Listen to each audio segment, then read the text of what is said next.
கறவை மாடு வச்சிருக்கவங்க எப்பவுமே கவனமா இருக்கிறது. காலை மாலை 2 நேரமும் தினமும் என்னை கவனி அப்படின்ற நிலையில மடிநோயை வராம பாதுகாக்கணும்.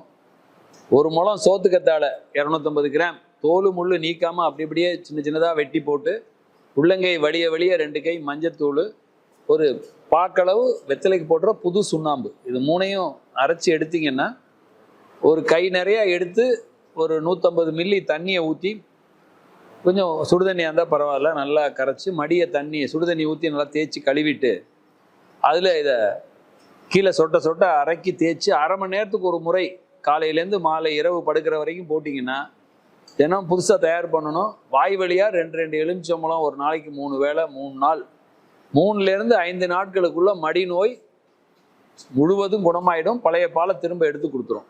அதனால் மடிநோய் வராமல் தடுப்பது என்பது, மாடு பால் கறவை நிறுத்துறீங்க சினை உற்ற பிறகு அந்த ஒரு 60 நாளைக்கும் ஒரு வாரம் மட்டும் கொஞ்சம் தீவிரமாக 2 வேளை அதை போட்டுட்டு அப்புறம் வாரத்தில் 2 நாள் போட்டிங்கன்னா மடிநோய் வராமல் தடுத்துடலாம்.